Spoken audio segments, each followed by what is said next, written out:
이렇게 된 가장 근본적인 원인 하나를 꼽자면 나와선 안 될 사람이 나왔기 때문이라고 생각합니다.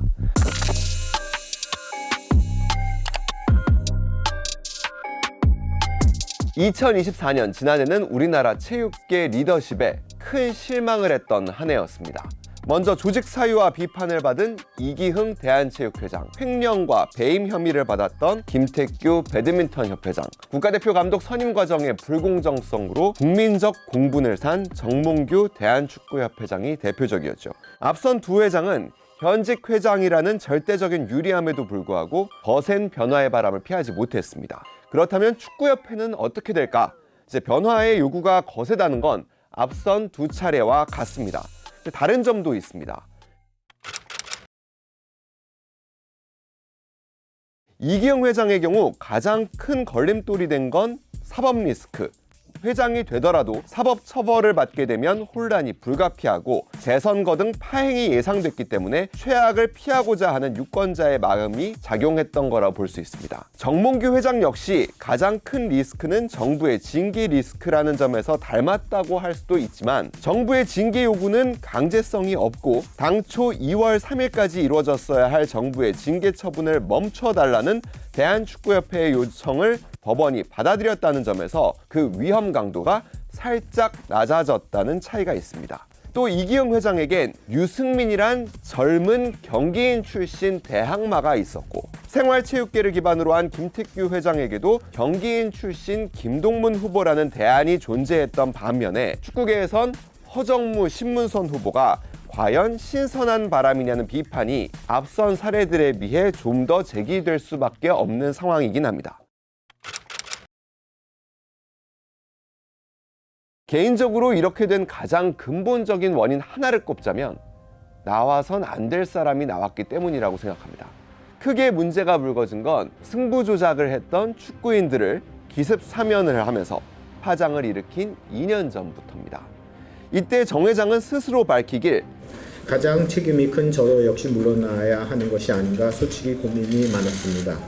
하지만 이 협회를 안정시키고 마무리하는 것이 회장으로서 진정으로 한국 축구를 위한 길이라고 판단하게 되었습니다.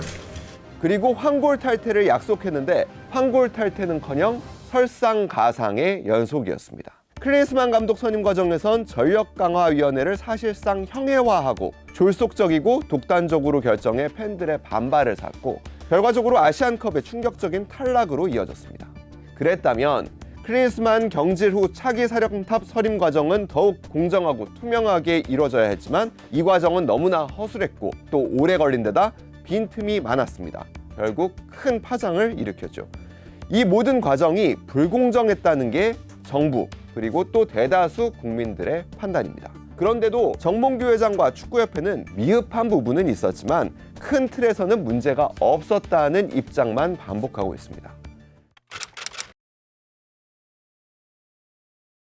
최근 2년간 실정이 거듭되는 과정 속에서는 결과적으로는 사람을 잘못 뽑은 문제들이 가장 크게 불거진다고 할 수 있습니다. 축구협회 행정은 물론 회장이 업무 전반을 관장하지만 사실은 CEO 중심으로 돌아가는 조직입니다. 그 CEO라고 하는 자리는 과거에는 전무였고 최근에는 전무 자리가 없어지면서 상근 부회장이 대체하고 있습니다. 결국에는 이 CEO가 누가 되느냐에 따라서, 그러니까 결국에 인사를 어떻게 하느냐에 따라서 협회 행정이 조금 더 원활하게 돌아가느냐 그렇지 않느냐가 결정될 수 있다고 보는데, 정 회장의 가장 큰 어떻게 보면 잘못이라고 비판할 수 있는 부분은 최근 2년 사이의 실정을 돌이켜보면 귀가 닫히는 것 아닌가라는 비판이 제기되는 부분입니다.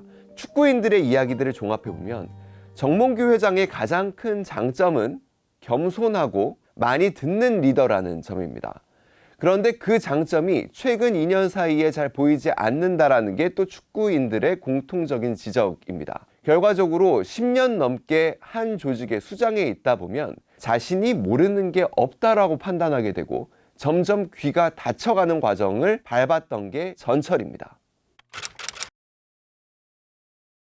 현재 축구협회장 선거는 시도연맹 회장, 그리고 K리그1 대표, 전국연맹 대표 등으로 이루어진 대의원들, 그리고 대의원이 속한 단체의 임원 1명을 포함해서 이렇게 60여 명이 꾸려지고 여기에 고등, 대학, 아마추어, 동호회에서 K리그에 이르는 축구 현장의 등록 선수와 지도자, 심판 등을 추첨을 통해 총 190여 명의 선거인단을 꾸립니다. 그러니까 현역 회장으로선 임기 중에 대의원과 그 대의원이 포함된 단체의 60여 명과는 지속적으로 스킨십을 할 수 있으니 출발선이 다른 후보에 비해서는 다소 앞선 게 사실입니다. 다만 이게 축구협회만의 특별히 불공정한 구조라는 것은 아니고 대한체육회와 배드민턴협회 회장 선거 결과에서 봤듯이 얼마든지 민주적으로 리더십 교체가 가능합니다. 그러니까 실제로 60여 명의 대의원이 모두 정몽규 후보를 지지하는 것도 아닙니다. 한 대의원은 저에게 자꾸 대의원을 싸잡아서 정 회장 지지자로 보는 시선이 몹시 불쾌하다고까지 했습니다. 그럼에도 기울어진 운동장이란 이유로 출마를 하지 않은 이른바 젊은 축구인들의 결정은 두고두고 아쉬운 부분입니다. 날카롭게 현 집행부를 비판했고 또 이로 인해 큰 공감을 샀던 이들이라면 만약 낙선을 하더라도 큰 의미가 있었을 텐데 아예 출마 자체를 하지 않은 것은 개인은 물론 한국 축구사에 굉장히 큰 아쉬움으로 남을 가능성이 높다고 봅니다. 총 4천억 원 규모로 지어지는 한국 축구의 대형 프로젝트입니다. 올해 협회의 가장 큰 핵심 과제이고 이곳을 안정적으로 운영하는 게 차기 집행부의 우선 과제입니다. 그런데 선거전이 과열되면서 이 문제에 대한 진지한 논의가 다소 묻힌 부분이 있습니다. 정몽규 후보는 스스로를 부동산 전문가로서 천안축구센터를 완성할 적임자라고 얘기합니다. 실제 올해 프로젝트 파이낸싱, 대출을 200억 원 정도 일으켜서 완공할 계획인데 가장 큰 위험은 어떻게 보면 자신입니다. 지금 정부가 축구협회에 천안축구센터 건립과 관련해 이미 지급한 56억 원의 환수 그리고 수백억 원대의 제재금을 얘기하는 건 다분히 정몽규 회장에 대한 징계적인 성격이 강합니다. 이 금액이 그대로 확정되면 정 회장이 기부를 약속한 50억 원보다 더 큰 손실이 생기는 겁니다. 정 회장은 이에 대해 정부를 잘 설득해 풀어보겠다고 하지만 사실 그동안 이게 잘 됐다면 여기까지 오지를 않았을 겁니다. 신문선 후보는 현재 협회가 천안시 또 건설사와 맺은 자세한 계약 조건을 모르는 상황에서 이 문제에 대해 자세히 언급하는 게 제한된다고 하면서도 축구협회의 마케팅을 담당하는 본부는 서울에 두겠다는 공약이 여전히 유효하다고 SBS에 밝혀왔습니다. 이원화로 인한 인원과 자원의 분산이 이루어진다 하더라도 마케팅 본부가 서울에 존재해야 협회가 돈을 더 잘 벌고 재정적 어려움을 풀어나갈 수 있다는 입장입니다. 또 이로 인한 천안 지역의 반발을 이해한다면서도 당선되면 천안축구센터를 다양하게 활용하는 방안을 통해 지역 경제를 활성화하고 고용을 유발할 수 있도록 하겠다 이렇게 말했습니다.